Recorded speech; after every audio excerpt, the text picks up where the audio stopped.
जहन्नम की आग कैसी होगी? अल्लाह ने फरमाया, या अय्युहल्लज़ीना आमनू कू अनफुसकुम व अहलीकुम नारा, ऐ ईमान वालो अपने आप को और अपने परिवार को जहन्नम की आग से बचा लो। ऐ अल्लाह, जहन्नम की आग कैसी होगी? फरमाया, वक़ूदुहन्नास वल हिजारा, वो इंसानों से जलेगी, वो पत्थरों से जलेगी। ऐ अल्लाह, क्या जहन्नम की आग दुनिया की आग की तरह होगी? अल्लाह के नबी ने फरमाया, जहन्नम की आग दुनिया की आग से 70 गुना ज्यादा खतरनाक होगी। अगर दुनिया की आग में किसी को 70 बार जलाया जाए, 70 बार जलने की जो तकलीफ होगी, वो जहन्नम में एक बार जलने की तकलीफ सहन कर पाएंगे हम? क्या जहन्नम के अजाब को सहन कर पाएंगे हम तो नहीं कर सकते मेरे साथ। हमारे बदन में कहीं आग लग जाए तो सफेद हो जाता है, वो एरिया सफेद हो जाता है, व्हाइट हो जाता है। हम कितनी क्रीम लगाते हैं कि हमारी स्किन नॉर्मल हो जाए, जलने का निशान जल्दी मिटता नहीं है मेरे साथ। जहन्नम की आग जलाएगी, एक बार चमड़ी को जलाएगी, जब चमड़ी जल जाएगी, कुरान कहता है, कुल्लमा नज़िजत जुलूदुहुम बद्दलनाहुम जुलूदन गैरहा लियज़ूक़ुल अज़ाब। है मेरे बंदो, हम तुम्हारी चमड़ी को एक बार जलाएंगे। जहन्नम की आग में जब एक बार जलेगी, जल करके खत्म हो जाएगी, डेड हो जाएगी, खराब हो जाएगी, हम दोबारा नई चमड़ी चढ़ा देंगे, नई स्किन चढ़ा देंगे, नई लेयर चढ़ा देंगे, ताकि बार बार जलने की तकलीफ हो।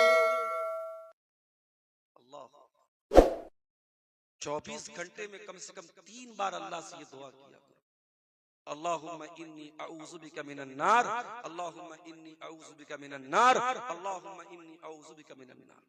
अल्लाह के नबी फरमाते हैं, अगर 24 घंटे में दिन और रात में अगर 3 बार जहन्नम से अल्लाह की पनाह मांग लोगे, तो जहन्नम अल्लाह से बोलेगी, ऐ अल्लाह, ये बार बार पनाह मांग रहा है, अल्लाह इसको जहन्नम से तू बचा। तो अल्लाह के नेक बंदे जहन्नम से बचने की दुआ क्या दुआ करते हैं? रब्बना स्रिफन्ना अज़ाब जहन्नम, ऐ अल्लाह तू जहन्नम की आग से हमको बचा ले। इन्ना अज़ाबहा कान गरामा, जहन्नम का अजाब तो बड़ा खतरनाक है, चिपक जाता है। अरबी में गराम किसको बोलते हैं? जिससे आपने कर्जा लिया है, अब वो कर्जा मांगने के लिए आता, आपसे चिपक जाता, भाई मेरा कर्जा दे दे। जहन्नम का अजाब इंसान को चिपक जाएगा, जैसे कर्जा देने वाला मकरूज को ले जाके चिपक जाता है, वैसे जहन्नम का अजाब चिपक। इन्नहा साअत मुस्तक़र्रन व मुक़ामा, जहन्नम बहुत बुरा ठिकाना है, बहुत बुरी जगह है। ऐ अल्लाह तू जहन्नम की आग से हमको बचा। तो रहमान के बंदे जमीन पे नरम चाल चलते हैं, जाहिलों से सामना हो तो सलाम कह के आगे बढ़ जाते हैं, रात रात भर तहज्जुद पढ़ते हैं। और चौथी चीज क्या है? जहन्नम से अल्लाह की पनाह मांगते। 4 चीजें हो गई, और आगे नंबर 5, वल्लज़ीना इज़ा अनफ़क़ू लम युसरिफ़ू व लम यक़तुरू व कान बैन ज़ालिका क़वामा। और अल्लाह के खास बंदे वो होते हैं, जब खर्च करते हैं तो बखीली भी नहीं करते, कंजूसी भी नहीं करते, फजूल खर्ची भी नहीं करते, बीच का रास्ता अपनाते हैं। अभी एक सवाल आया कटिहार के एक प्रोग्राम में, मौलवी साहब हल्दी की रस्म मनाना कैसा है? मैंने कहा ये बताओ, क्या नबी ने हल्दी लगाई थी शादी के मौके? क्या सहाबा ने हल्दी लगाई थी? तुमने हल्दी के नाम से पूरी सेरेमनी रखी, तुमने पिंडाल लगाया, तुमने हल्दी के कपड़े भी लड़कियों को पहनाए, मर्दों को पहनाए। मेरे प्यारे भाइयों, ये पूरी की पूरी रस्म गैर इस्लामी रस्म है, गैर मुस्लिमों की रस्म है, जो उनके कल्चर से तुम्हारे बीच में आई है। हल्दी पे पैसा खर्च हो रहा है, मंगनी की बड़ी बड़ी रस्म हो रही है, उस पे पैसा खर्च हो रहा है। बारात में 300 बारातियों को ले जाके उनको लेके जाके खाना खिलाया जा रहा है। फिर जहेज में डिमांड की जा रही है। पूरा शादी ब्याह का सिस्टम देख लो, ये मेरे भाइयों फजूल खर्ची से भरा पड़ा है। और कहीं बहुत अच्छी लाइन मैंने पढ़ी कि शादी में एक दिन में हम ऐसे 500 लोगों को, 1000 लोगों को खाना खिलाते हैं, अपनी जिंदगी भर की गाड़ी कमाई खर्च करके खिलाते हैं, जो कभी हमें खुश देखना नहीं चाहते। आपको क्या लगता है, ये इतनी मेहनत से आप 1000 लोगों को दावत देते, 500 लोगों को दावत देते, बहुत खुश होते हैं? वो खुश नहीं होते। इतनी मेहनत से गरीब बाप अपनी बेटे की शादी में, बेटे की शादी में खाना करता है, और खाने वाला खाने के बाद कहता है खाना तो ठीक था लेकिन मीठा बहुत अच्छा नहीं था, चावल बहुत अच्छा नहीं था, चिकन बहुत अच्छा नहीं बना था, मटन बहुत, वो तुम्हारे खाने में शिकायतें निकाल के चले जाए। इसलिए मेरे प्यारे साथियों, अल्लाह ने अगर दौलत दी है तो बहुत संभाल करके खर्च करना। लम युसरिफू वलम यक़तुरू, न तो फजूल खर्ची करना न बखीली करना। व कान बैन ज़ालिका क़वामा, बीच का रास्ता अपनाना। अच्छा, एक सवाल, अगर शौहर कंजूस है और बीवी को पैसा नहीं दे रहा है जरूरत भर का, बीवी के बच्चों के, बीवी के खर्च नहीं उठा रहा है, तो क्या शौहर का पैसा बगैर बताए बीवी ले सकती है? अब्दुल गफ्फार साहब बताइए, क्या औरत अपने शौहर का पैसा बगैर इजाजत ले सकती है? अगर शौहर उसका जरूरी खर्चा उसको न दे, ले सकती है। कितना ले सकती है? जितनी उसको जरूरत है, जितना हक उसका बन रहा है और शौहर अदा नहीं कर रहा है। अगर शौहर कंजूस है, बखील है, उतना पैसा बोले। लेकिन मेरी प्यारी माँ बहनों, मेरे इस जवाब का गलत मतलब ना निकाल लेना। ये न कहना कि इटवा की तकरीर में अब्दुल गफ्फार साहब बोल के गए शौहर का पर्स मिल जाए सारा पैसा रख लेना, एटीएम मिल जाए दिन रात जाके शॉपिंग कर लेना। मैंने ये नहीं कहा है। अगर आपकी जायज जरूरतों को शौहर पूरा न करे तो अपनी जायज जरूरतों को, अपने हक को पूरा करने के लिए आप बगैर बताए भी शौहर का माल ले सकती। आप कहीं ऐसा ना हो कि कल फतवा लग जाए अब्दुल गफ्फार साहब तो औरतों को चोरी करने का तरीका बताओ। मैं चोरी करने का तरीका नहीं बता रहा हूं। बाज औरतें क्या होती है, शौहर का एटीएम कार्ड मिल जाए और ये पता लग जाए कि इसकी पिन क्या है, खूब पैसा उड़ाती है। देहात में तो कम चलता है, शहरों में बहुत चलता है। और एक क्रेडिट कार्ड आता है, डेबिट कार्ड में तो चलो उसमें पिन डालना पड़ता है, क्रेडिट कार्ड में पिन भी नहीं डालना है। गई किसी मॉल में, कटिहार में गई किसी बड़े शॉपिंग मॉल में, 15,000 का 10,000 का सामान खरीद लिया और पेमेंट करने का टाइम आया, क्रेडिट कार्ड दे दिया, टैप कर दिया, क्रेडिट कार्ड पैसा कट गया। शौहर बेचारा परेशान, मैंने 15,000 की शॉपिंग कब किया है? शौहर परेशान है। मालूम हुआ बेगम ने किया है। बेगम से पूछा शौहर ने, तुमने 15,000 की खरीदारी क्यों की? वो बोलेगी अब्दुल गफ्फार साहब ने तकरीर में कहा था मैं ले सकती हूँ बगैर इजाजत के आपका पैसा। तो भैया गलत मिसयूज मत करना मेरे तकरीर का, मैं बता दे रहा हूँ अपनी माँ बहनों को भी। ठीक है, आपको इजाजत है, अपनी जरूरत भर आप खर्च कर सकती हैं, लिमिट से ज्यादा आपको खर्च नहीं करना है। और इसीलिए मसला भी सुन लो, क्रेडिट कार्ड इस्तेमाल नहीं करना चाहिए। क्रेडिट कार्ड में नुकसान क्या होता है? मेरे अकाउंट में पैसा नहीं, मेरा अकाउंट जीरो है, लेकिन क्रेडिट कार्ड में बैंक ने हमको क्या दिया है? 50,000 रुपए की, 1 लाख रुपए की हमको लिमिट दिया है कि हमारे अकाउंट में पैसा नहीं है तभी हम 1 लाख रुपए तक की शॉपिंग कर सकते हैं, सामान ले सकते हैं, बैंक से पैसा निकाल सकते हैं। अब जब आपके पास पैसा नहीं है और बैंक छूट दे रहा है तो आप उसकी नाजायज उसका इस्तेमाल करेंगे। और जब बैंक अपने टाइम पर पैसा जमा करने का आपको मैसेज देगा, पता लगा आपके पास पैसा नहीं था, तो फिर बैंक पर डे आपके ऊपर भारी भरकम चार्ज लगाएगा। जितने क्रेडिट कार्ड लेने वाले हैं सब परेशान होते हैं, लंबी चौड़ी उनको फीस देनी पड़ती है। इसलिए क्रेडिट कार्ड का इस्तेमाल मेरे भाइयों मत किया करो। अल्लाह कुरान में क्या कह रहा है? जब खर्च करो तो फजूल खर्ची भी मत करो और कंजूसी भी मत करो, बीच का रास्ता। और ये मसला भी याद रखो, ये मत समझना कि पैसा हमारा है, हम जैसे चाहे वैसे उड़ा सकते हैं। आपको अल्लाह ताला ने पैसा इस्तेमाल करने की अथॉरिटी दी है, माल आपका नहीं है, माल अल्लाह का है। अल्लाह ने आपको इस्तेमाल करने की अथॉरिटी दी है और इसीलिए कयामत के दिन आपसे सवाल पूछा जाएगा। अल्लाह के नबी फरमाते हैं 5 सवालों का जवाब सबको देना पड़ेगा। अब्दुल गफ्फार साहब को भी देना पड़ेगा, आपको भी देना पड़ेगा, पढ़े लिखे को भी देना पड़ेगा, अनपढ़ को भी देना पड़ेगा, अमीर को भी देना पड़ेगा, गरीब को भी देना पड़ेगा। 5 सवालों का जवाब। अन उम्रही फीमा अफना, टाइम तुमने कहाँ गुजारा, जिंदगी तुमने कहाँ गुजारी। व अन शबाबिही फीमा बला, तुमने अपनी जवानी को कहाँ गुजारा। व अन मालिही मिन ऐन इक्तसबहू, और माल तुमने कहाँ से कमाया। व फीमा अनफक़, और कहाँ पे खर्च किया। और 5वां सवाल, व माज़ा अमिला फीमा अलिमा, तूने जो इल्म हासिल किया उस इल्म के ऊपर तूने अमल कितना। तो अल्लाह के खास बंदे जब खर्च करते हैं तो फजूल खर्ची भी नहीं करते, बखीली भी नहीं करते, बीच का रास्ता। और आगे बढ़ी, अल्लाह के खास बंदों की और पहचान क्या है? फरमाया वल्लज़ीना ला यदऊना मअल्लाहि इलाहन आखर, और अल्लाह के खास बंदे अल्लाह के साथ शिर्क नहीं करते, अल्लाह के सिवा किसी और को नहीं पुकारते।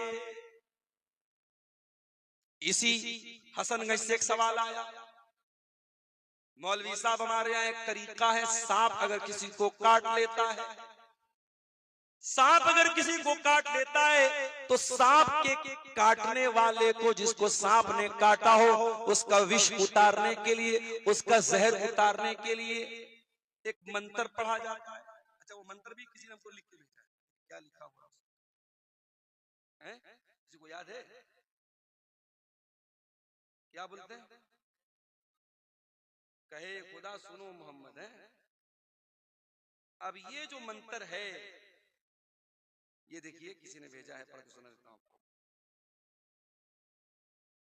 ये है, कहे खुदा सुनो मोहम्मद सपन भी कैसा, पुकार कर कहे मोहम्मद जहां रहे घर बैठा। आदम चाय ले पटिया के मन माए ठहरे, जो करे निर्मल बंदा। कहते हैं कि ये जो है पढ़ते हैं और जिसको सांप ने काटा हो वो ठीक भी हो जाता है, सांप का जहर निकल जाता है। शिर्क किया है ये जुमला। आप अल्लाह के साथ मोहम्मद को भी नहीं पुकार सकते। इस्लाम ने नहीं सिखाया है, इस्लाम ने इजाजत नहीं दी है। अब आप कहेंगे मौलाना साहब अगर इस्लाम ने इजाजत नहीं दी है और ये मंत्र शिरकिया है, ये जुमला शिरकिया है, तो कैसे विष कैसे उतर जाता है, जहर कैसे उतर जाता है? मैं जवाब देता हूं। हो सकता है जिस सांप ने आपके भाई को काटा है, बच्चे को काटा है, वो सांप असल में जिन्नात में से हो। जिन्नात की शक्ल, जिन्नात सांप की शक्ल में भी आते हैं। इसीलिए अल्लाह के नबी ने फरमाया अगर कोई सांप नजर आ जाए तो पहले 3 मर्तबा कहो अगर जिन हो तो चले जाओ, अगर जिन हो तो चले जाओ, अगर जिन हो तो चले जाओ, उसके बाद मार सकते हो। जिन्नात भी हो सकते हैं, सांप हो सकता है ये कोई शैतानी हो जिसने आपके भाई को काटा है। और जब आपने ये मंत्र पढ़ा, कहे खुदा मोहम्मद, जो आपने ये पढ़ा, शिरकिया जुमला पढ़ा, तो शैतान ने फौरन अपना जहर बाहर निकाल दिया ताकि आपका अकीदा पक्का हो जाए। ये पढ़ने से शैतान, वो सांप का जहर निकल जाए। याद रखो मेरे भाइयों, इंसान मर जाए मगर तौहीद से समझौता न करे। कोई शिरकिया जुमला पढ़ने की इजाजत नहीं है। अगर किसी को सांप ने काटा है, किसी पर जादू का मामला है, किसी पर जो है जिन्नात का मामला है, आप सूरह फलक पढ़िए, सूरह नास पढ़िए, आयतल कुर्सी पढ़िए, आप कुरान की आयतों के जरिए इलाज कीजिए। अभी आज मैं सिमरिया के इलाके में गया था और एक साहब ने उनके घर में उनकी बहन को कुछ मसला था और वो बेचारी मदरसे में पढ़ने जा रही थी, डर जा रही थी। मैंने उनको कुरान की आयत पढ़ के दम किया। मेरे भाइयों, आप कुरान की आयतों के जरिए इलाज कीजिए, कुरान में शिफा है। लेकिन इस तरीके के शिरकिया चीजों में आज अहले हदीसों के घरों में भी अगर किसी लड़की को कोई मसला आता है, लोग उसको क्या करते हैं, किसी ओझा को बुला लेते हैं। किसी शिर्क करने वाले को बुला लेते हैं और वो शिर्क करने वाला, वो पत्थरों के आगे सजदा करने वाला, वो मजारों और कब्रों के आगे सजदा करने वाला, उसको बुला करके अपनी बहन बेटी का इलाज उससे करवाते हैं। और वो इलाज क्या करता है? वो शिर्किया चीजें पढ़ता है, वो शिर्किया हरकतें करता है। रहमान के बंदे शिर्क नहीं करते मेरे प्यारे साथियों, अपनी तौहीद की हिफाजत। वल्लज़ीना ला यदऊना मअल्लाहि इलाहन आखर, रहमान के बंदे अल्लाह के साथ किसी को शरीक नहीं करते, शिर्क नहीं करते। और अगर अपने आप को अहले हदीस कहते हो तो कान खोल के सुन लो, अहले हदीस की पहचान यही होनी चाहिए, मर जाओ कट जाओ ला तुशरिक बिल्लाह। अल्लाह के नबी ने हजरत मुआज ने जबल से कहा था, ऐ मुआज, अल्लाह के साथ कभी शिर्क मत करना। व इन कुतिलता, तुम्हें कत्ल कर दिया जाए, तुम्हें टुकड़े टुकड़े कर दिया जाए, औ हुर्रिकता, तुम्हें जला करके खाक कर दिया जाए, ऐ मुआज, तुम कभी अल्लाह के साथ शिर्क मत करना। अल्लाह का दर्जा किसी और को मत दे। बीमार हो जाओ, डॉक्टर के पास दवा ले सकते हो, इलाज कर सकते हो, मगर अकीदा यही रखना शिफा अल्लाह देता है। परेशान हो जाओ, अल्लाह के आगे दुखड़ा रोया करो, अल्लाह के अलावा किसी और को मुश्किल कुशा न समझना, किसी और को गरीब नवाज न समझना, किसी और को बिगड़ी बनाने वाला मत समझना। आजकल तावीज का भी बड़ा मामला चल रहा है। बच्चा बीमार हो गया, तावीज पहना दिया। कभी आपने देखा है तावीज में क्या होता है? कभी मौका मिले कोई तावीज काट के देखिए उसके अंदर क्या लिखा रहता है। तावीज के अंदर भी शिर्किया चीजें लिखी रहती है। और 2 मिनट के लिए मान लो कि तावीज के अंदर अगर कुरान की आयतें भी लिखी हैं, तो कुरान की आयतों वाला तावीज भी इस्तेमाल करना जायज नहीं है। मैं बीमार हूँ, डॉक्टर के पास जाता हूँ, डॉक्टर साहब मुझे बहुत तेज बुखार है, डॉक्टर ने पैरासीटामोल दिया, डॉक्टर ने एमॉक्सिसिलिन दिया, डॉक्टर ने एजिथ्रोमाइसिन दिया, एंटीबायोटिक दिया, बुखार की दवा दिया, डॉक्टर ने कहा जाओ सुबह शाम खा लेना। मैं घर आया और मैंने एंटीबायोटिक और बुखार की टैबलेट को एक पुड़िया में रखा और पुड़िया में रख के गले में लटका लिया। मुझे कभी आराम नहीं मिलेगा। डॉक्टर ने दवा पीने को दिया था, डॉक्टर ने दवा लटकाने को नहीं दिया था। कुरान शिफा है, कुरान के जरिए आपको शिफा मिलेगी, मगर कुरान को पढ़ने से शिफा मिलेगी। कुरान को पढ़ के दम कीजिए, कुरान गले में लटकाने से, कुरान तावीज की शक्ल में लटकाने से मेरे भाइयों आपको शिफा नहीं मिलेगी, आपको आराम नहीं। तो तावीज से बचिए। माँ अपने बच्चों को मालिश करने के बाद काजल का टीका लगाती हैं। पूछो काजल का टीका क्यों लगाया? कहती है नजर ना लगे। तुझे किसने बताया कि बच्चे को टीका लगाने से नजर नहीं लगती? ये तुझे किसने बताया? ये तेरे समाज में मशहूर कर दिया गया। बच्चे को काजल का टीका अगर इस नीयत से लगा रहे हो तो ये भी तौहीद के खिलाफ है। नजर लगती है तो अल्लाह के हुक्म से लगती है, और नजर दूर होती है तो अल्लाह के हुक्म से दूर होती है। आप बाइक से जा रहे हैं, बिल्ली ने रास्ता काट दिया, कार से जा रहे हैं, बिल्ली ने रास्ता काट दिया, ड्राइवर ने ब्रेक मार दिया, साहब बिल्ली ने रास्ता काट दिया। क्या आपका अकीदा इतना कमजोर है कि एक जानवर के रास्ता काट देने से आपने ब्रेक मार दिया? क्या आप ये समझते हैं कि जानवर के गुजर जाने से आपका सफर मनहूस हो जाएगा? अगर ये अकीदा कोई रखता है तो अपने अकीदे की इस्लाह कर ले। ये भी तौहीद के खिलाफ है, ये भी शिर्क तक लेके जाने वाली चीज। अल्लाह के नेक बंदे शिर्क नहीं करते, रहमान के खास बंदे शिर्क नहीं करते।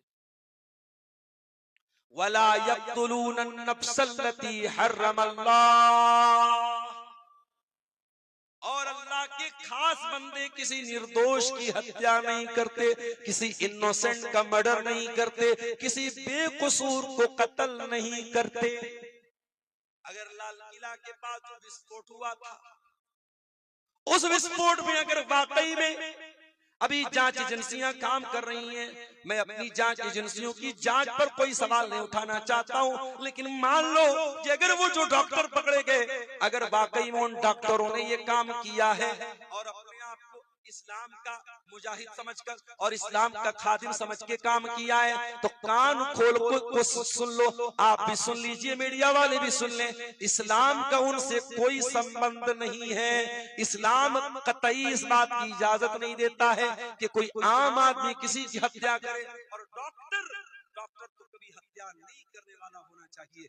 डॉक्टर तो जान बचाने वाला होता है। अगर डॉक्टर के भेष में कोई आतंकवादी है और ये प्रूफ हो जाता है, ये साबित हो जाता है कि कोई डॉक्टर था और फिर भी उसने आतंकवाद किया था और निर्दोषों की हत्या की थी, तो मैं डिमांड करता हूं भारत सरकार से, मैं गुजारिश करता हूं अपनी जांच एजेंसियों से कि आप तहकीकात कीजिए, आप पता लगाइए और वाकई में अगर किसी डॉक्टर ने इस तरीके की आतंकवादी गतिविधियों में हिस्सा लिया है, उसको कड़ी से कड़ी सजा दीजिए, ताकि आने वाली नस्लें याद रखें कि डॉक्टर का काम जान बचाना होता है, जान लेना होता है। इस्लाम जान बचाने की तालीम देता है, जान लेने की तालीम नहीं देता है।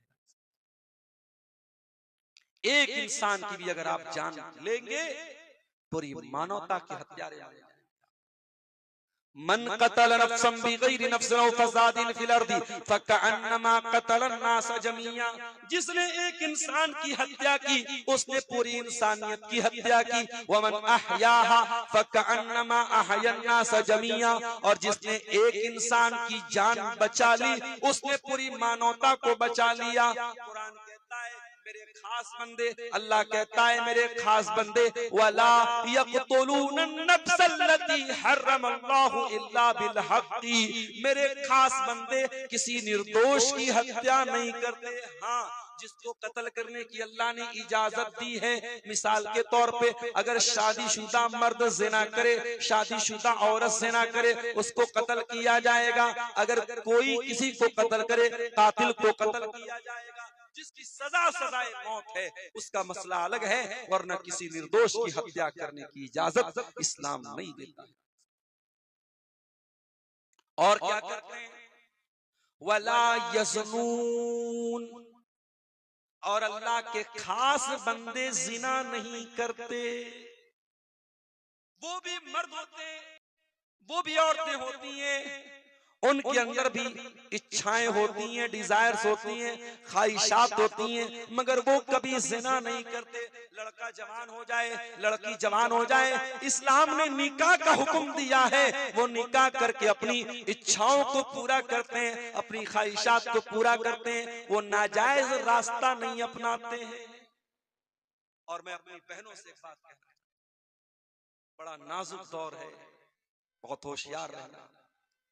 प्यार और मोहब्बत के नाम पे तुम्हारे शरीर के साथ खेलने वाले हजारों मिलेंगे, तुम्हारी इज्जत आबरू को नोचने वाले भेड़िए हजारों मिलेंगे। ऐ मेरी इस्लामी बहनों, अपनी आबरू की हिफाजत करना, अपनी शर्मगाह की हिफाजत करना। जो रात दिन तुमको आई लव यू का मैसेज भेज रहा है, जो स्नैपचैट में मोहब्बत का इजहार कर रहा है, जो इंस्टाग्राम पर प्यार और मोहब्बत भरे मैसेज भेज रहा है, व्हाट्सएप पर तुमको प्यार और मोहब्बत के गाने भेज रहा है, उससे कहना अगर तू वाकई में मुझसे प्यार करता है, तुझे मैसेज भेजने की जरूरत नहीं है, तुझे वीडियो भेजने की जरूरत नहीं है, तुझे बार बार मुझे मैसेज करने की जरूरत नहीं है। मैं एक औरत हूँ और मुसलमान औरत हूँ, और मुसलमान औरत अपनी मर्जी की मालिक नहीं है। अगर तू वाकई में मुझसे मोहब्बत करता है, मेरे वालिद से बात कर, मेरे बाप से बात कर, बाप अगर नहीं है तो भाई से, जो भी गार्जियन है लड़की का, शौहर की हैसियत से उससे बात करो और रिश्ता भेजो और निकाह करो, और बीवी बना करके मुझे जिंदगी भर का लाइफ पार्टनर बनाओ, मुझे शरीके हयात बनाओ, मुझे जन्नत में लेके अपने साथ जाओ, मुझसे ज़िना करके मुझे जहन्नम के रास्ते पे मत लेके जाओ। मेरी बहनों, ये मैसेज आपको दे रहा हूँ, कभी किसी के साथ ज़िना के लिए तैयार मत होना। जो तुमसे मोहब्बत करेगा कभी तुम्हारे साथ ज़िना की बात नहीं करेगा, जो ज़िना की बात करेगा वो तुमको जहन्नम में लेके जाना चाहता है। अरे जो प्यार करेगा, जो मोहब्बत करेगा, वो कभी तुमको जहन्नम के रास्ते पे लेकर नहीं जाएगा, वो निकाह करेगा हलाल तरीके से, वो तुमसे निकाह करेगा और जन्नत में अपने साथ लेके जाएगा। अब तुम तय कर लो, तुम तय कर लो कि तुम्हें जन्नत में जाना है या जहन्नम। वला यज़नून, अल्लाह के खास बंदे ज़िना नहीं करते। और ये बात नोट कर लो, अल्लाह ने कुरान में जब जिना से मना किया तो अल्लाह ने ये नहीं कहा कि जिना मत करो। अल्लाह ने क्या फरमाया, वला तक़रबु ज़िना, तुम जिना के करीब भी मत जाना। अगर मोबाइल तुमको जिना के करीब लेके जा रहा है, मोबाइल का इस्तेमाल कम कर दो।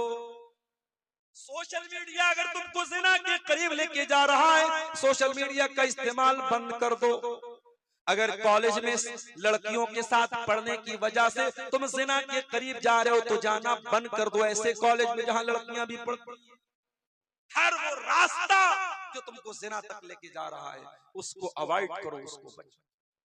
और फिर भी अगर कंट्रोल नहीं होता है और शादी के लायक हो तो निकाह करने में देर मत करो। बगैर बारात के, बगैर जहेज के वलीमा करने की ताकत है, अच्छी बात है। वलीमा करने की ताकत नहीं तो वो भी कोई कंपलसरी नहीं है। निकाह कर लो, अपने आप को बदनामी के दाग से लोग तुम्हें बखील बोल दे चलेगा, कंजूस बोल दे चलेगा, मगर जिना से अपने दामन को बचा लो मेरे साथियों। जिना के करीब भी मत जाओ। आज बड़ी हैरत होती है सीमांचल के जलसों में जब हम ये सुनते हैं लड़का लड़की को लेके भागते हैं। ये आज अफसोस की बात है। कल वहां रतनी के पहले एक गांव में गैर मुस्लिमों का एक मेला लगा था, वहां हंगामा मचा था। ड्राइवर ने पूछा मेरे क्या बात है, क्यों हंगामा है? कहने लगे कोई लड़का लड़की का चक्कर है, वो लेके भाग गया।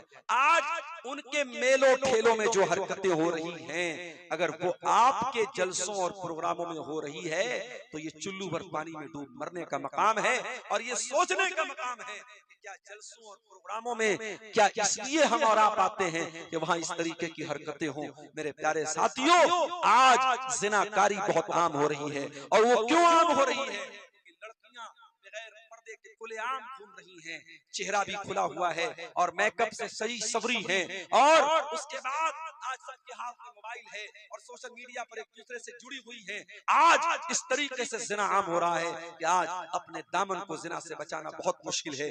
मगर ये बात याद रखो मेरे भाइयों, जिना कल भी हराम था, जिना आज भी हराम है और जिना कल भी हराम रहेगा। कुरान कहता है वला तक़रबु ज़िना, तुम जिना के करीब मत जाओ। और इसी जिना से रोकने के लिए इस्लाम ने औरत को पर्दे का हुक्म दिया है। इस्लाम ने मर्द को अपनी नजरों को झुकाने का हुक्म दिया है। इसी जिना से रोकने के लिए इस्लाम ने औरत से कहा है तो किसी गैर महरम के सामने अपने आप को जाहिर मत कर। इसी जिना से रोकने के लिए इस्लाम ने कहा है बगैर महरम की औरत सफर तक नहीं कर सकती है। ये पाबंदियां इस्लाम ने इसीलिए लगाई हैं ताकि समाज से जिना को पाक किया जाए। और अगर फिर भी जिना हो जाए तो जिना करने वाला अगर कुंवारा है, लड़का लड़की कुंवारे हैं, तो इस्लाम में सजा क्या है? 100 कोड़े मारे जाएंगे। अगर इस्लामी अदालत है, इस्लामी कानून है, तो जिना करने वाले की सजा क्या है? सरेआम उनको 100 कोड़े मारे जाएंगे।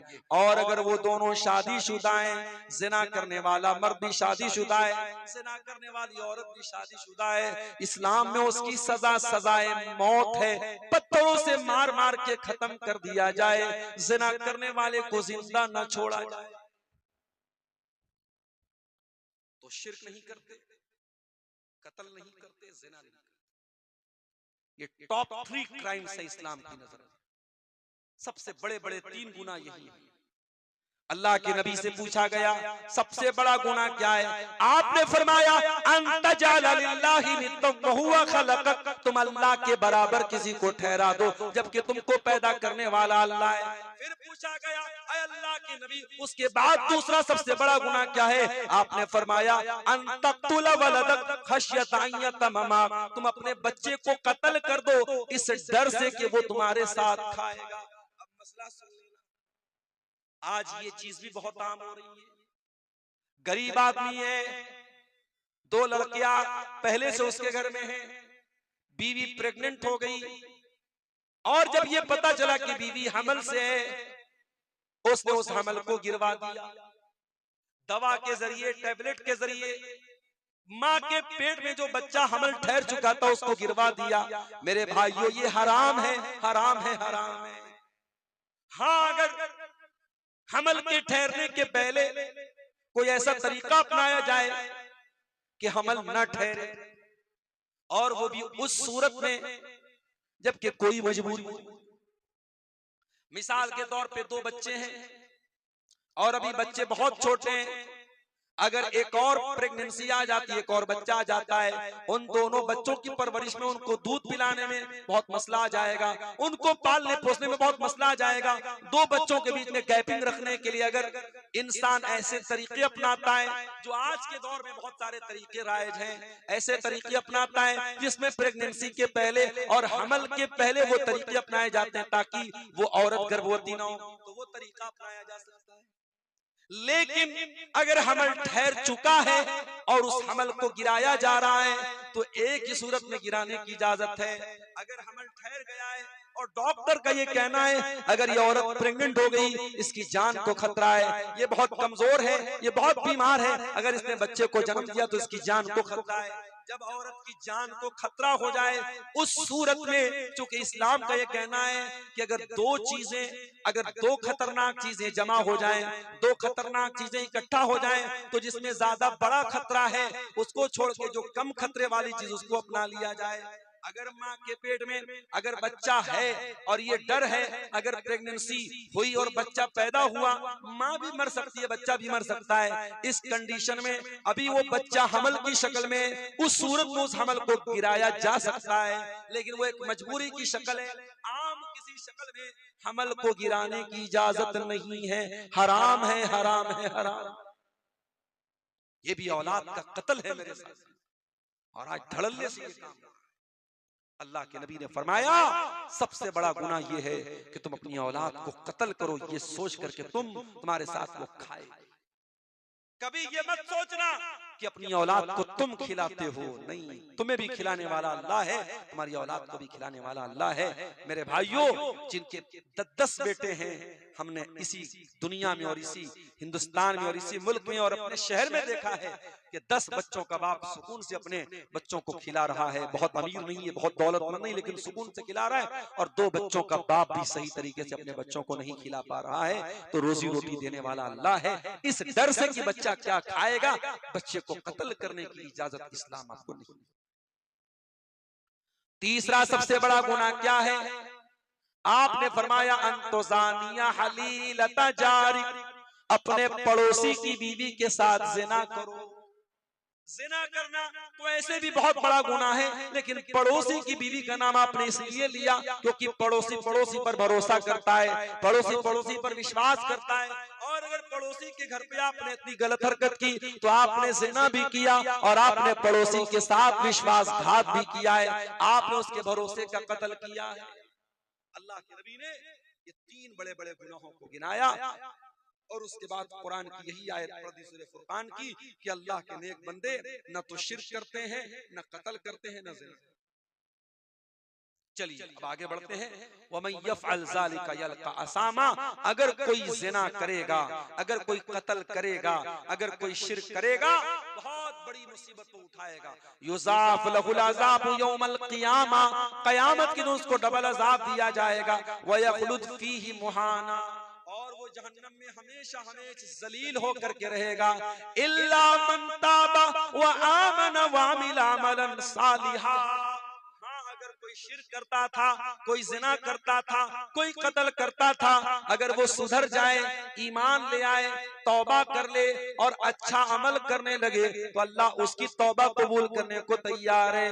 फौलाइका युबद्दिलुल्लाहु सय्यिआतिहिम हसनात, अल्लाह ताला उसके गुनाहों को नेकियों में बदल देगा। व कान अल्लाहु गफूरर रहीमा, और अल्लाह ताला बहुत माफ करने वाला, रहम करने वाला है। हमारे यहाँ कहावत है, सुबह का भूला शाम को लौट जाए तो उसे भूला नहीं कहते, और अल्लाह का उसूल क्या है?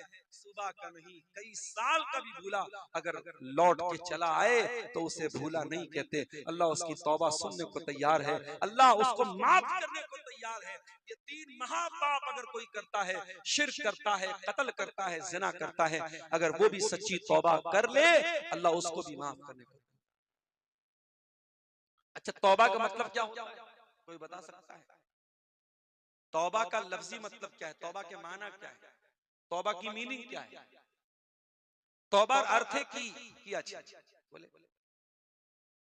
है, किसी कोई जाग रहा है भाई? नहीं जाग रहा है, बोलो। ना ना ना, नहीं नहीं, यू टर्न लेना, यू टर्न लेना। गाड़ी चलाते हैं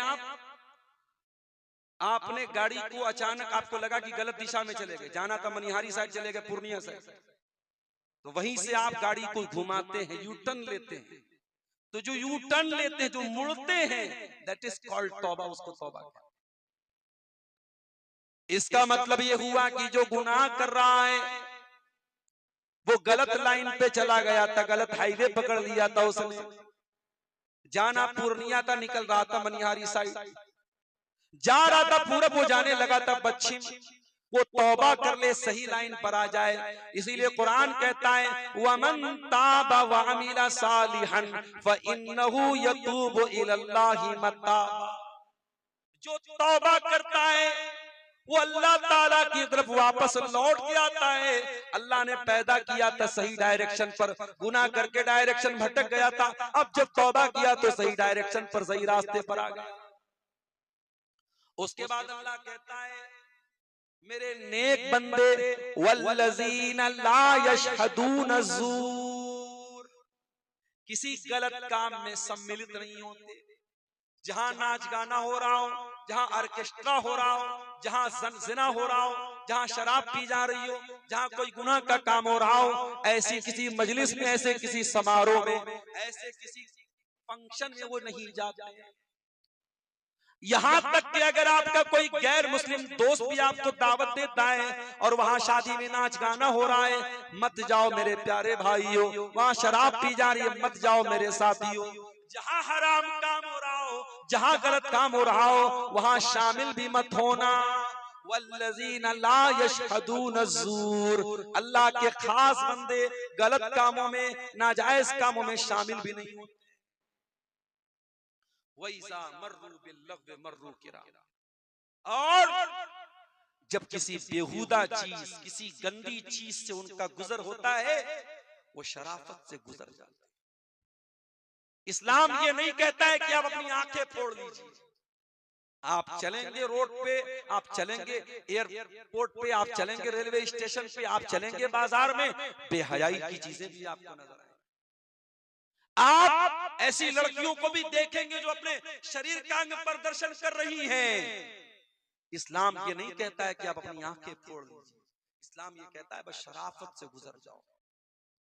वैज़ा मर्रू बिल्लग़्व मर्रू किरामा, अल्लाह के खास बंदे किसी लग़्व चीज को देखते हैं तो गुजर जाते हैं। अल्लाह के नबी ने हज़रत अली से कहा था, अली अगर किसी गैर लड़की पर नजर पड़ जाए, ला तुत्बिइन नज़रन नज़रता, एक नजर पड़ गई अपने ऑटोमेटिक पड़ गई तो दूसरी नजर मत डालना। एक बार अनजाने में किसी लड़की पर, किसी गैर महरम औरत पर नजर पड़ गई, दोबारा मत डालना। फ़इन्ना लकल ऊला वलैसत लकल आखिरा, पहली नजर की इजाजत थी जो अनजाने में पड़ गई थी, अब दूसरी नजर मत डालना, दूसरी नजर डालने की इजाजत नहीं है। अपनी नजरों की हिफाजत करो मेरे साथ।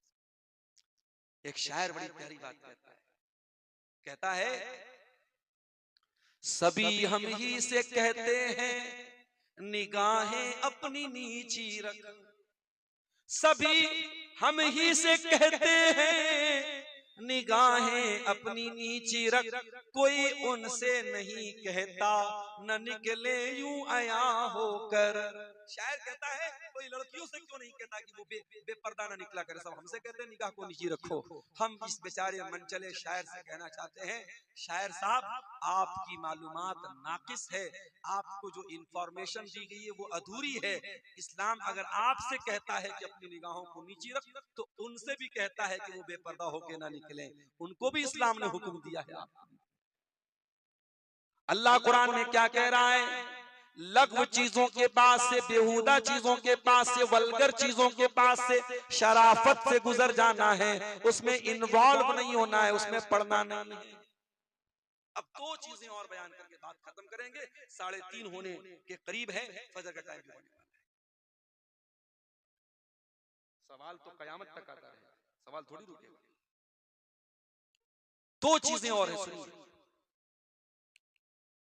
शराफत से गुजर जाते हैं, सिनेमा हॉल के पास से आप गुजरेंगे तो जरूरत नहीं कि आप फिल्म देख के आ रहे हैं, आप बस गुजर जाइए वहां से। हो सके तो रास्ता कोई दूसरा अपनाइए, लेकिन अगर रास्ता वही है और आपके सामने थिएटर लगा है, पिक्चर लगी है, पोस्टर लगा है, तो आप खड़े होकर के ये मत देखो सलमान खान की कौन सी, भाई शराफत से गुजर जाओ, उसमें इन्वॉल्व मत होना, उसमें पढ़ना नहीं। उसके बाद फरमाया वल्लज़ीना इज़ा ज़ुक्किरू बिआयाति रब्बिहिम लम यखिर्रू अलैहा सुम्मन व उमयाना। और अल्लाह के नेक बंदे जब उनके सामने कुरान पढ़ा जाता है, जब अल्लाह की आयतें पढ़ी जाती हैं, वो अंधे और बहरे बन करके गिर नहीं जाते, वो गौर करते हैं। और माफ करना सीमांचल के लोगों, मैं बार बार कहता हूं और आज भी कहता हूं और कहता रहूंगा, अपने जलसों का रंग रूप बदल लो। ये रात भर के प्रोग्राम, रात को 2-2 बजे आप जो तकरीर के लिए बुला रहे हो, आपको जबरदस्ती तकरीर सुनना पड़ रहा है और मुझको सुनाना पड़ रहा है, आप नींद के आलम में सुन रहे हो, आप अपने आप को सोने और नींद से को कंट्रोल करके सो रहे हो, ये मुनासिब नहीं है। यहाँ कुरान पढ़ा जा रहा है, यहाँ अल्लाह के नबी की बातें पढ़ी जा रही हैं, इसको गौर से सुनने की जरूरत है। इसलिए 9 बजे 10 बजे तकरीर दे देनी चाहिए और 12 बजे तक जलसे को शेष कर देना चाहिए। जी कुरान क्या कह रहा है, जब कुरान पढ़ा जाए तो वो अंधे और बहरे बनकर के गिर नहीं जाते हैं, बल्कि कुरान पर विचार करते हैं, गौर करते हैं, सोचते हैं, समझते हैं, उस पर अमल करते हैं। उसके बाद फरमाया वल्लज़ीना यक़ूलूना रब्बना हब लना मिन अज़वाजिना व ज़ुर्रियातिना क़ुर्रता अयुन। ऐ अल्लाह, वो नेक बंदे दुआ करते हैं, अल्लाह हमारे बीवी बच्चों को हमारी आंखों की ठंडक बना दे, वजअलना लिलमुत्तकीना इमामा, और हमें मुत्तकियों का इमाम बना दे। पता ये चला कि जो नेक होते हैं अपने परिवार को भी नेक बनाते हैं, अपने बच्चों को भी नेक बनाते हैं, अपनी बच्चियों को भी नेक बनाते हैं। जो नेक होते हैं वो अपने बच्चों को नमाज का पाबंद बनाते हैं, जो माएं नेक होती हैं वो अपनी बच्चियों को पर्दे का पाबंद बनाती हैं, वो खुद भी नेक होती हैं, बच्चियों को भी नेक बनाती हैं, अपनी औलाद के हक में वो दुआ करते हैं, ऐ अल्लाह तू हमारे बच्चों को, हमारी बीवी को, हमारी आंखों की ठंडक बना दे, और हमें सिर्फ मुत्तकी मत बना, हमें मुत्तकियों का इमाम बना दे, हमें इतना नेक बना दे हम मुत्तकियों के इमाम बन जाएं, हमें उस दर्जे तक। बड़ी प्यारी दुआ है। जो साहिब औलाद लोग हैं, जो परिवार वाले लोग हैं, जो बाल बच्चे वाले लोग हैं, ये दुआ को याद कर लें। अगर आपको तकरीर में दुआ याद नहीं हो रही है, घर जाएं, कुरान खोलें, कुरान के 19वें पारे के शुरू में सूरह फुरकान के लास्ट में ये दुआ आपको मिल जाएगी। इस दुआ को याद कर लें, कंठस्थ कर लें, याद कर लें, मेमोराइज कर लें और जरूर इस दुआ को पढ़ा करें। ऐ अल्लाह हमारे बाल बच्चों को हमारी आंखों की ठंडक बना दे और हमें मुत्तकियों का इमाम बना। इतना काम अगर आप कर लेंगे, मैं फिर से दोहरा देता हूं, अल्लाह के नेक बंदे अहंकार नहीं करते, जाहिल का जवाब नहीं देते, रात भर तहज्जुद पढ़ते हैं, जहन्नम से अल्लाह की पनाह मांगते हैं, फजूल खर्ची नहीं करते हैं, कंजूसी नहीं करते हैं, शिर्क नहीं करते हैं, कत्ल नहीं करते हैं, जिना नहीं करते हैं, तौबा करते हैं, और इसी तरीके से किसी गलत मजलिस में शामिल नहीं होते हैं, किसी लग़्व चीज के पास से गुजरते हैं तो शराफत से गुजर जाते हैं, कुरान पढ़ा जाता है तो अंधे और बहरे बन के गिर नहीं जाते, गौर करते हैं, और अपने परिवार के लिए दुआ करते हैं। इतना काम अगर आप कर लेंगे तो क्या बदला मिलेगा? उलाइका युजज़ौनल गुरफता बिमा सबरू, ऐसे लोगों को अल्लाह ताला जन्नत में कमरा देगा। आज दार्जिलिंग के बड़े बड़े होटलों में, 5 स्टार होटलों में एक दिन का कमरा लेने आप चले जाएं तो 20-20 हजार, 25-25 हजार में एक नाइट के लिए आपको रूम मिलेगा। लेकिन ये काम अगर आप कर लेंगे तो अल्लाह ताला जन्नत में, और जन्नत को जो कमरा होगा, दुनिया के 5 स्टार होटल उसके सामने कूड़ा है, दुनिया के 7 स्टार होटल उसके सामने कूड़ा है, जन्नत का वो कमरा आपको मिलेगा, और 1 नाइट के लिए, 2 नाइट के लिए, 3 नाइट्स के लिए नहीं, वो परमानेंट आपको मिल जाएगा। उलाइका युजज़ौनल गुरफता बिमा सबरू व युलक़ौना फीहा सलामा। अल्लाह कहता है हम अपने इन बंदों को जन्नत में दाखिल करेंगे और जब वो जन्नत में जाएंगे तो फरिश्ते उनको सलाम करेंगे, फरिश्ते उनका वेलकम करेंगे, फरिश्ते उनका स्वागत करेंगे। खालिदीना फीहा, और वो जन्नत में हमेशा रहेंगे। हसनत मुस्तक़र्रम व मुक़ामा, और जन्नत बहुत बेहतरीन ठिकाना है। जन्नत बहुत अच्छा ठिकाना है, जहन्नम बहुत बुरा ठिकाना है। अब आप तय कर लीजिए, आपको जन्नत में जाना है तो ये सारे काम कर लीजिए जो अल्लाह ने बताए हैं, और जहन्नम में जाना है इसका अपोजिट कर लीजिए। अब आप तय कर लीजिए, आपको सबसे अच्छे ठिकाने में जाना है या सबसे बुरे ठिकाने में जाना है। अकीका का सवाल बहुत आता है, पता नहीं क्यों ऐसा लगता है कि अकीका को एकदम फर्ज बना दिया गया है। बड़ी जरूरी चीजों पर लोग अमल नहीं करते, लेकिन अकीका के बारे में बहुत सवाल करते हैं। सवाल आया है 7 दिन के बाद अकीका करना चाहिए या नहीं चाहिए। जवाब ये है, कोशिश पूरी कीजिए, पूरा प्रयत्न कीजिए कि अकीका 7वें ही दिन किया जाए, क्योंकि सुन्नत क्या है, 7वें ही दिन अकीका सुन्नत। और यहां एक बात और सुन लीजिए, बच्चा अगर मगरिब बाद पैदा होता है तो अगला दिन पहला दिन माना जाए। जैसे मिसाल के तौर पे अगर शनिचर का दिन है और मगरिब के बाद बच्चा पैदा हुआ तो संडे का दिन पहला दिन माना जाएगा। संडे पहला, मंडे दूसरा, ट्यूसडे तीसरा, वेडनेसडे चौथा, थर्सडे पांचवा, जुमा छठा, शनिचर को 7वां दिन माना जाएगा। समझ रहे? तो जिस दिन बच्चा मगरिब के बाद पैदा है उस दिन अगला दिन पहला दिन माना जाएगा और 7वें दिन अकीका उसी कैलकुलेशन से किया जाएगा। और ये भी सुन लीजिए, बच्चा अगर मरा हुआ पैदा होता है अकीका नहीं करना है, साबित नहीं है। 7वें दिन के पहले बच्चे का इंतकाल हो जाता है उसका भी अकीका करने की कोई जरूरत नहीं। 7वें दिन तक बच्चा जिंदा रहेगा तब उसका अकीका। हाँ, अगर किसी मजबूरी की वजह से, मान लीजिए आदमी के पास पैसा नहीं था, कैपेसिटी नहीं थी, ताकत नहीं थी, और 7वें दिन वो अकीका नहीं कर पाया, तो जब उसको क्षमता होगी तब वो अकीका कर सकता है। 14 दिन पे करना या 21 दिन पे करना जरूरी नहीं है। 7वां दिन अगर मिस हो गया तो बाद में कभी भी कर सकता है, लेकिन करना चाहिए। फर्ज तो नहीं है अकीका, सुन्नत है, मगर बहुत ताकीद है, करना चाहिए। बगैर किसी मजबूरी के अकीका को छोड़ना नहीं चाहिए। वल्लाहु आलम बिस्सवाब। आखिर में अल्लाह ताला से दुआ है, अल्लाह ताला हम सबको नेक अमल, अच्छी समझ की तौफीक अता फरमाए। जो सिफात अल्लाह के नेक बंदों की, सबसे पहले अहंकार अगर किसी ने किया था तो इब्लीस ने किया था। जब अल्लाह ने इब्लीस से कहा कि तू आदम को सजदा कर, तो सबसे पहले इब्लीस ने कहा था अना खैरुम मिन्हु खलक़तनी मिन नार व खलक़तहु मिन तीन। मैं क्यों सजदा करूं आदम को? Adam was created by clay and I am created by the fire. ऐ अल्लाह, मैं आदम को सजदा क्यों करूं? आदम मिट्टी से पैदा किए गए, मैं आग से पैदा किया गया।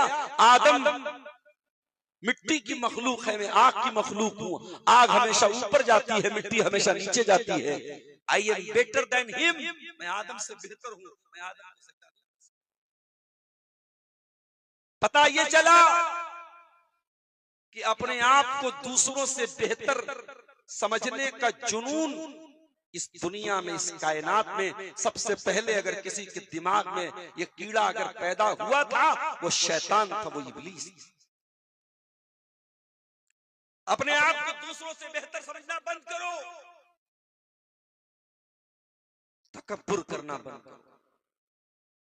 वला तमशी फिल अर्दि मरहा, जमीन में अकड़ करके न चल। हजरत लुकमान अपने बच्चे से कहते हैं वला तुसइर खद्दक लिन्नास, लोगों से गाल फुला करके न मिलाकर। वला तमशी फिल अर्दि मरहा, जमीन में अकड़ करके न चला कर। इन्नल्लाह ला युहिब्बु कुल्ल मुख्तालिन फखूर, अल्लाह ताला किसी घमंडी को पसंद नहीं करता, किसी मगरूर को पसंद नहीं करता। अल्लाह को घमंडी लोग पसंद नहीं। अल्लाह को कौन पसंद है? जो डाउन टू अर्थ रहते हैं, जो सॉफ्ट हार्ट के हैं, जो नर्म दिल के हैं, जो अपने आप को डाउन करके रखते हैं, जिनके मिजाज में नरमी है, जिनके स्वभाव में मुलायमियत है, सॉफ्टनेस है, जो तकब्बुर नहीं करते, जो अहंकार नहीं करते। और ये बात याद रखो, अल्लाह का एक उसूल है, अल जज़ाउ मिन जिन्सिल अमल, जैसी करनी होगी वैसी भरनी होगी। जो तकब्बुर करेगा, जो अपने आप को बड़ा समझेगा, उसको अज़ाब क्या मिलेगा? अल्लाह के प्यारे नबी फरमाते हैं, युहशरुल मुतकब्बिरून यौमल क़ियामति अमसाल अज़्ज़र्रि फी सुवरिर रिजाल। दुनिया में अपने आप को बड़ा समझने वाला, तकब्बुर करने वाला, घमंड करने वाला, कयामत के दिन चींटियों की तरह उठाया जाएगा। उसकी बॉडी चींटी की तरह होगी, उसका चेहरा तो इंसान का होगा मगर उसकी बॉडी चींटी की तरह होगी, चींटी की तरह। तकब्बुर करने वाला चींटियों की शक्ल में उठाया जाएगा, उसको जहन्नम की एक अलग जेल में रखा जाएगा जिसका नाम बूलस होगा। उनको घसीट करके जहन्नम की आग में डाला जाएगा, उनकी नाक को जमीन पे घसीट करके जहन्नम की आग में डाला जाएगा। तकब्बुर करने वाले को सबसे ज्यादा अपनी नाक पसंद होती, और कयामत के दिन सबसे पहले उसकी नाक को जलील किया जाएगा, उसकी नाक को मिट्टी में गिराया जाएगा। इसीलिए अल्लाह क्या कहता है, व इबादुर रहमानिल्लज़ीना यमशूना अलल अर्दि हौना, मेरे खास बंदे वो हैं, मेरे स्पेशल बंदे वो हैं, मेरे सबसे लायक बंदे वो हैं जो जमीन के ऊपर नरम चाल चलते हैं, जो तकब्बुर नहीं करते, जो अकड़ करके नहीं चलते, जो अहंकार नहीं करते। हमारे नबी को देखो, हमारे नबी कभी अकड़ करके नहीं चलते थे। आज मामूली एमएलए हो जाए, एमपी हो जाए, विधायक हो जाए, नेता हो जाए, प्रधान हो जाए, कोई थोड़ा सा ओहदा पा जाए, कुर्सी पा जाए, उसका लहजा बदल जाता है। वो शबीना अदीब का शेर है ना, जो खानदानी रईस हैं मिजाज रखते हैं नर्म अपना, जो खानदानी रईस है मिजाज रखते हैं नर्म अपना, तुम्हारा लहजा बता रहा है तुम्हारी दौलत नई नई है। जो नई नई दौलत वाले होते हैं उनका लहजा बता देता है कि नई नई दौलत वाले। जो रईस लोग होते हैं उनका लहजा नहीं बदलता है। हमारे नबी से बड़ा कौन था इंसानों में? हमारे नबी कोई प्रोटोकॉल नहीं था, ना आपके दरवाजे पर कोई गेटमैन था, कोई डोरमैन था, ना आप जब निकलते थे कोई बॉडीगार्ड आपके साथ होता था। मदीना की कोई बूढ़ी औरत भी बाजार में रोक करके अल्लाह के नबी से मसला पूछती थी, अल्लाह के नबी उस बूढ़ी औरत को बाजार के बीच में खड़े होकर के गौर से उसकी बात सुनते थे। मेरे नबी की शान तो यही थी, तकब्बुर नहीं था, गुरूर नहीं था। अल्लाह के खास बंदे जब जमीन पे चलते हैं तो नरमी की चाल चलते हैं। इसलिए ऐ मेरे भाइयों, अगर अल्लाह के स्पेशल बंदे बनना है, खास बंदे बनना है, तो तकब्बुर न करना, अहंकार न करना, नरमी पैदा कर लेना, तवाज़ु पैदा कर लेना। नंबर 2, व इज़ा खातबहुमुल जाहिलून क़ालू सलामा। और अल्लाह के खास बंदों की दूसरी पहचान क्या है? जब जाहिलों से उनका पाला पड़ता है, जब जाहिलों से उनका सामना होता है, वो जाहिलों से डिबेट नहीं करते, वो जाहिलों से बहस नहीं करते। आज मीडिया वाले इस्लाम को गाली देते हैं, मुसलमानों को गाली देते हैं, और कभी अंसार रजा को बुला लेते हैं, कभी फलाने को बुला लेते हैं, कभी ढिमाके को बुला लेते हैं। ये 1000 रुपया लेकर 500 रुपया लेके चैनल पे जाके गाली सुनता है, इस्लाम को गाली दिलवाता है। अरे बेगैरत, तेरे वहां मीडिया पे जाने से इस्लाम का क्या फायदा होगा? ये बेगैरत किस्म के मौलवी, इनको इस्लाम के बारे में कुछ अता पता नहीं। 1000-500 रुपये में ये चैनल पे जाते हैं और खुलेआम इनको गाली दी जाती है, और ये सुनते हैं चंद रुपयों के लिए। हर आदमी इस लायक नहीं होता कि उससे डिबेट की जाए, उससे चर्चा की जाए। वइज़ा खातबहुमुल जाहिलून क़ालू सलामा, सामने वाला अगर सुनने की ताकत रखता है तो उसको सुनाया जाए। सामने वाला जब सुनना ही नहीं चाहता, उसको इस्लाम को गाली ही देना है, उसको कुरान को गाली ही देना है, उसको प्यारे रसूल को बुरा भला ही कहना है, तो फिर आप उससे डिबेट करके क्या करेंगे, चर्चा करके क्या करेंगे, बहस करके क्या करेंगे। उसने तो इसीलिए डिबेट की महफिल लगाई है ताकि इस्लाम को जलील किया जाए, मुसलमानों को गाली दी जाए। सुन लो मेरे भाइयों, वइज़ा खातबहुमुल जाहिलून क़ालू सलाम, जाहिलों को सलाम करके आगे। जाहिल का जवाब जाहिलों की तरह न देना। हमारे नबी को देखो, बड़े बड़े जाहिलों से आपका सामना हुआ। मस्जिद में बैठे हुए हैं, एक देहाती आता है और आ करके जहां नमाज पढ़ी जाती है वहां आकर के वो पेशाब करने लगता है। वो लैट्रीन की जगह, बाथरूम की जगह पेशाब नहीं करता, जहां नमाज पढ़ी जाती है, जहां सफ लगती है वहां पे आके पेशाब। सहाबे किराम उसको मारने के लिए दौड़ते।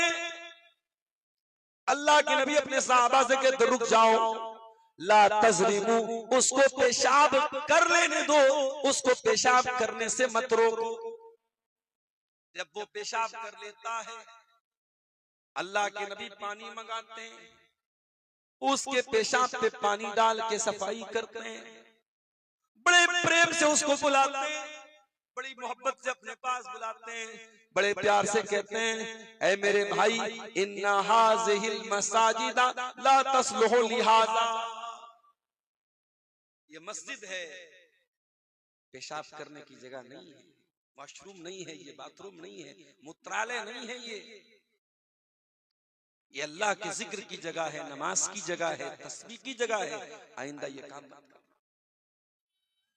देहात का रहने वाला आदमी था, जाहिल था, नबी ने समझाया, प्रेम पूर्वक समझाया, समझ गया। थोड़ी देर के बाद नमाज का टाइम हुआ, नमाज खड़ी हुई, वही देहाती मस्जिद में आया, नमाज में शामिल हो गया। नबी अकरम रुकू में गए, सहाबा भी रुकू में चले गए।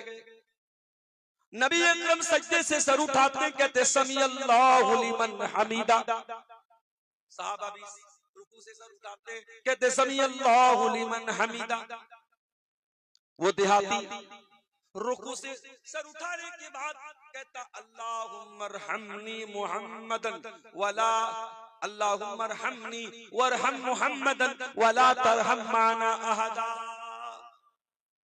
ऐ अल्लाह मेरे ऊपर तू रहम फरमा और मोहम्मद सल्लल्लाहु अलैहि वसल्लम के ऊपर रहम फरमा और किसी और के ऊपर तू रहम मत फरमा।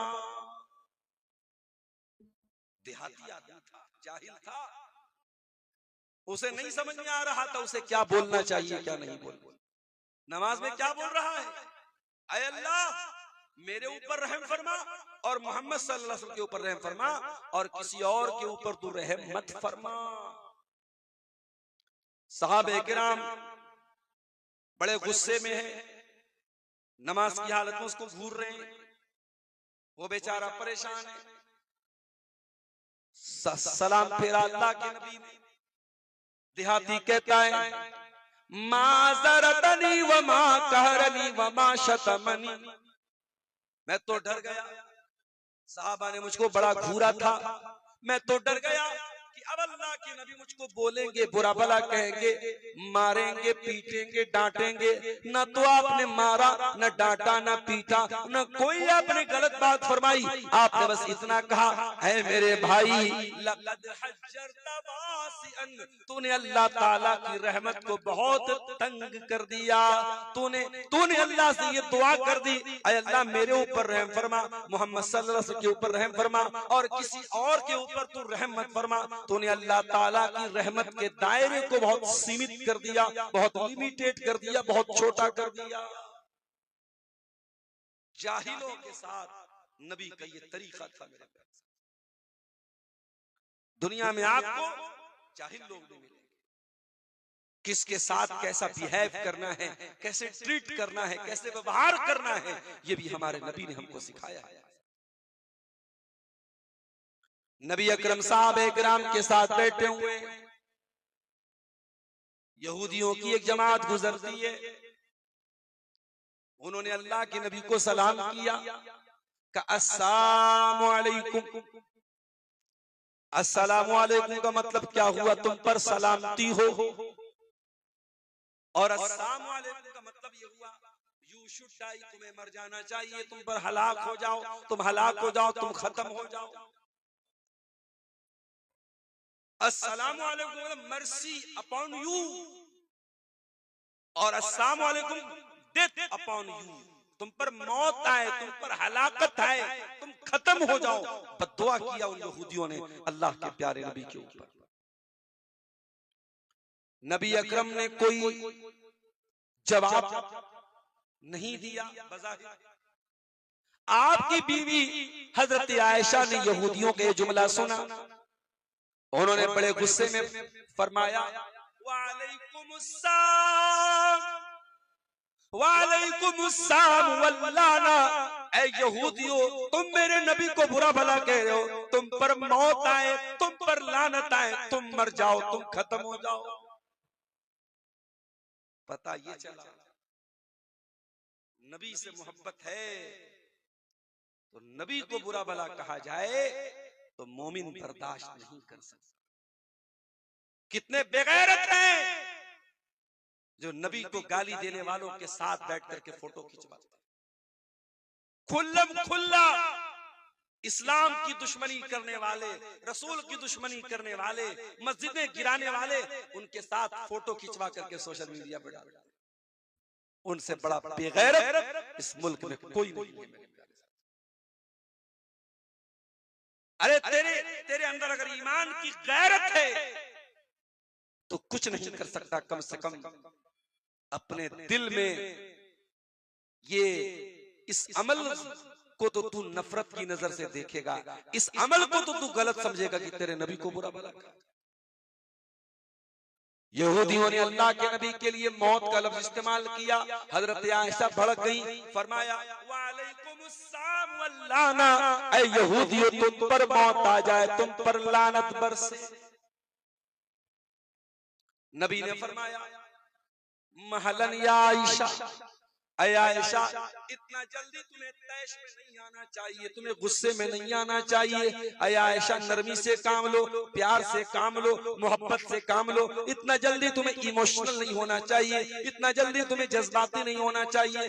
कहा अल्लाह के नबी, शायद आपने सुना नहीं था, वो यहूदी जब जा रहे थे उन्होंने सलाम किया था, उन्होंने अस्सलामु अलैकुम नहीं कहा था, उन्होंने अस्सलामु अलैकुम कहा था। ऐ अल्लाह के नबी, वो आपके लिए मौत की बद्दुआ करे, मैं कैसे बर्दाश्त कर सकती हूँ, मैं कैसे गवारा कर सकती हूँ। जब उन्होंने आपके लिए मौत का लफ्ज इस्तेमाल किया तब मैंने उनका जवाब दिया। आपने फरमाया आयशा, तुम्हें क्या लगता है मैंने जवाब नहीं दिया था? मैंने जवाब दिया था। जब उन्होंने ये कहा था अस्सलामु अलैकुम, आयशा, मैंने जवाब दे दिया था। मैंने क्या कहा था? व अलैकुम, सेम टू यू। तुम मेरे लिए मौत की बद्दुआ कर रहे हो, सेम टू यू, तुम पर भी मौत है। मैंने जवाब दे दिया। नबी ने गाली के जवाब में गाली नहीं दी, उनका लफ्ज भी नहीं दोहराया। आपने फरमाया व अलैकुम, तुम पर भी हो, सेम टू यू। आपने सेम टू यू कहा, आपने वो लफ्ज इस्तेमाल नहीं किया जो यहूदियों ने इस्तेमाल। ये नबी का तो अल्लाह के स्पेशल बंदे, वइज़ा खातबहुमुल जाहिलून क़ालू सलामा, जब जाहिलों से उनका सामना होता है सलाम कह करके आगे बढ़ जाते हैं। दो चीजें हो गई और आगे। नंबर 3, वल्लज़ीना यक़ूलूना रब्बना अस्रिफ़ अन्ना अज़ाब जहन्नम इन्न अज़ाबहा कान गरामा। अल्लाह के स्पेशल बंदे ये दुआ करते हैं, परवरदिगार हमें जहन्नम के अजाब से बचा ले, हमें जहन्नम की आग से बचा ले। इन्ना अज़ाबहा काना गरामा, जहन्नम का अजाब तो बड़ा चिपक जाने वाला है, बड़ा चिमट जाने वाला है। अल्लाह के नेक बंदे हैं, अल्लाह ने कहा वो तकब्बुर नहीं करते, वो जाहिल के जवाब नहीं देते। और तीसरी चीज क्या फरमाई, वल्लज़ीना यबीतूना लिरब्बिहिम सुज्जदन व क़ियामा, वो रात भर सजदे में गुजार देते हैं, वो तहज्जुद पढ़ते हैं, वो क़ियामुल लैल करते हैं, वो रातों में तहज्जुद की नमाज पढ़ते हैं। मेरे नौजवान, अल्लाह के खास बंदे तो रातों में तहज्जुद पढ़ते हैं। तेरी रातें तो इंस्टाग्राम पे गुजर रही हैं, तेरी रातें तो स्नैपचैट पे गुजर रही हैं, तेरी रातें तो फेसबुक की रील्स में गुजर रही हैं, तेरी रातें तो गंदे वीडियोस को देखने में गुजर रही हैं। ऐ अल्लाह के बंदो, अल्लाह के कुछ बंदे ऐसे भी होते हैं, जब दुनिया अपने बिस्तर पे आराम कर रही होती है, वो रात को उठ करके तहज्जुद की नमाज पढ़ते हैं। ततजाफा जुनूबुहुम अनिल मजाज यदऊन रब्बहुम खौफन व तमा। दुनिया जब अपने बिस्तरों पे सोई रहती है, वो बिस्तरों से अलग होकर के अल्लाह को याद करते रहते हैं, तहज्जुद की नमाज पढ़ते रहते हैं। तहज्जुद की आदत डालो मेरे साथ। अगर जिंदगी में कोई सपना है, कोई ख्वाब है, कोई तकलीफ है, कोई दुखड़ा है, कोई मुसीबत है, रात में जब सन्नाटा हो जाए, 2 बज जाए, 3 बज जाए, वजू करो, आओ और अल्लाह के सामने रोना शुरू कर दो, अल्लाह के सामने तड़पना शुरू कर दो, अल्लाह के सामने सजदा करना शुरू कर दो। फिर देखो तुम्हारी जिंदगी से गम कैसे दूर होते हैं, तुम्हारी जिंदगी से तकलीफ कैसे। तहज्जुद पढ़ते हैं अल्लाह के लिए। हमसे तो 5 टाइम की नमाज अदा नहीं होती। हय्या अलस सलाह की आवाज आ रही है, हमारी दुकान भी ओपन है, हमारा कारोबार भी चल रहा है, हमारा लेन देन भी चल रहा है, हम तो 1 टाइम की नमाज। जलसा हो रहा है गांव में, ईशा की नमाज में कितने लोग मस्जिद में दे जाके पता कर लेना।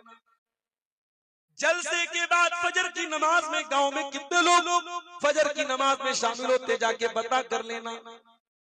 मस्जिद तो बना ली शब भर में ईमा की हरारत वालों ने, मन अपना पुराना पापी था, बरसों में नमाजी बन न सका।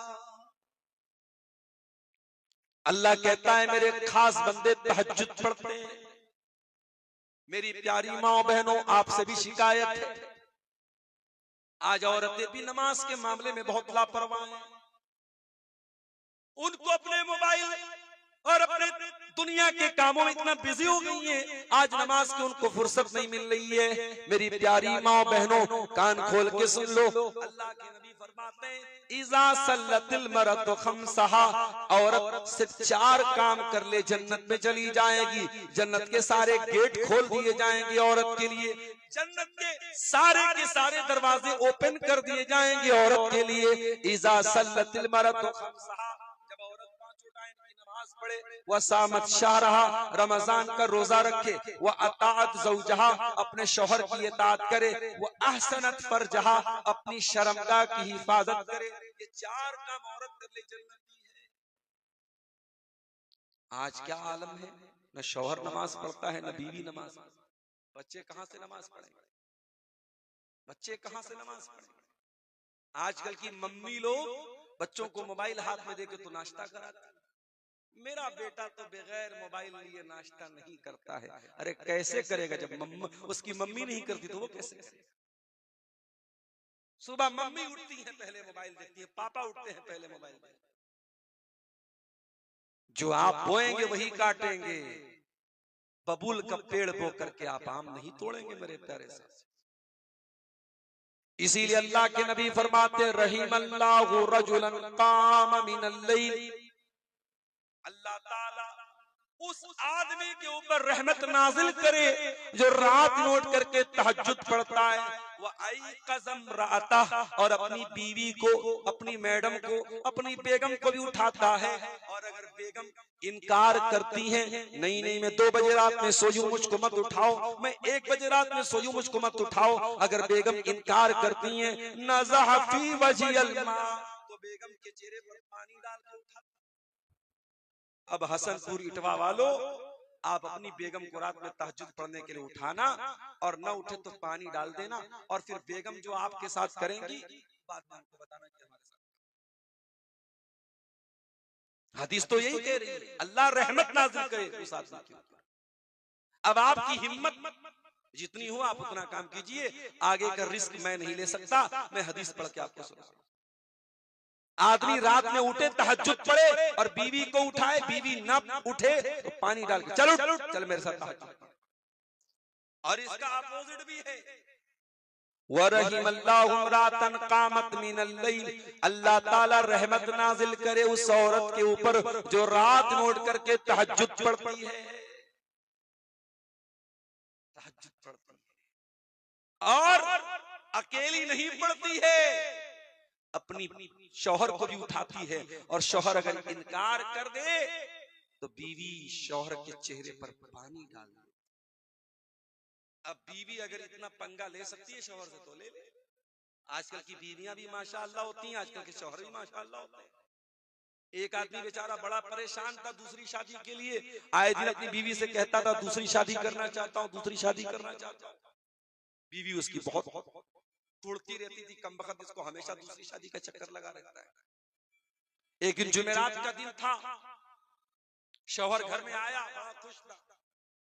बीवी ने क्या बात है, बहुत खुश दिख रहे हो, क्या मामला है? कहा कि वो असल में क्या बताऊं, दूसरी शादी तय हो गई, रिश्ता मिल गया है, और कल जुमा के बाद मेरा निकाह है। बीवी ने कहा अच्छा, जुमा के बाद तेरा निकाह है, कोई बात नहीं। बीवी खाना लाई, शौहर ने खाना खाया, सो गया, उठा, जाकर के नहाया धोया, नया कपड़ा पहना। बेगम ने कहा कहां जा रहे हो? कहा कि जुमा पढ़ने जा रहा हूं, जुमा के बाद मेरा निकाह है। कहा कि वो रात में जो मैंने तुमको खाना खिलाया था ना, उसमें मैंने बहुत लंबी नींद की दवा डाली थी। तुम सोए थे जुमेरात को, और आज मंडे है, सोमवार है, आज जाके तुम उठे हो। अगली बार अगर तुमने दूसरी शादी का सपना देखा तो सीधे कयामत के दिन। तो आजकल की इतनी डेंजरस बीवियां भी होती हैं, माफ कीजिएगा। तो इसलिए अल्लाह के नबी ने एक परिवार, एक बेहतरीन परिवार चलाने का तरीका क्या बताया? शौहर भी तहज्जुद पढ़े, बीवी भी तहज्जुद पढ़े। ये बेहतरीन कपल है, ये बेहतरीन जोड़ा है जो नेकी के कामों में एक दूसरे का सपोर्ट करे, एक दूसरे की मदद करे। इसीलिए अल्लाह ताला कहता है मेरे नेक बंदे तहज्जुद पढ़ते हैं, रात रात भर सजदा करते हैं, क़ियाम करते हैं। जाहिर है जब तहज्जुद पढ़ेंगे तो 5 टाइम की नमाज तो ऑटोमेटिक पढ़ेंगे, यानी 5 टाइम की नमाज के पाबंद हैं, और रात में तहज्जुद भी पढ़ते हैं। इतना सब करने के बाद हम होते तो जन्नत को अपने बाप की खेती समझते। अगर हम तहज्जुद पढ़ते तो हम तो ये समझते कि जन्नत तो हमारे बाप की होगी। लेकिन अल्लाह के खास बंदे क्या करते हैं? कुरान कहता है वो तहज्जुद पढ़ते, वो रात रात भर तहज्जुद पढ़ने के बाद भी क्या कहते हैं? वल्लज़ीना यक़ूलूना रब्बना स्रिफ़ अन्ना अज़ाब जहन्नम। वो दुआ करते अल्लाह ताला से, ऐ अल्लाह तू जहन्नम के अज़ाब से हमको बचा ले, इन्ना अज़ाबहा काना गरामा, जहन्नम का अज़ाब बड़ा खतरनाक है। वो लग जाए तो छूटने वाला नहीं है, वो चिपक जाए तो छूटने वाला नहीं है। दुनिया की आग से बहुत अलग है जहन्नम की आग। दुनिया की आग डीजल से जलती है, सीएनजी से जलती है। आप सीएनजी कार में चले जाएं, मैं पटना से जिस गाड़ी से आता हूँ सीएनजी गाड़ी है, सीएनजी पंप आता है, ड्राइवर कहता है मौलवी साहब उतर जाइए। क्यों उतरना है? सीएनजी की गैस भरी जा रही है, और गैस भरने के टाइम नियम ये है, कानून ये है कि ड्राइवर और सारे पैसेंजर गाड़ी से उतर जाएं, वरना सीएनजी में अगर कोई रिस्क हो जाए तो गाड़ी उड़ सकती है, ब्लास्ट हो सकता है। अभी दिल्ली में जो ब्लास्ट हुआ था वो भी सीएनजी का। सीएनजी से आग लगती है तो इंसान जल के मर सकता है मेरे साथ।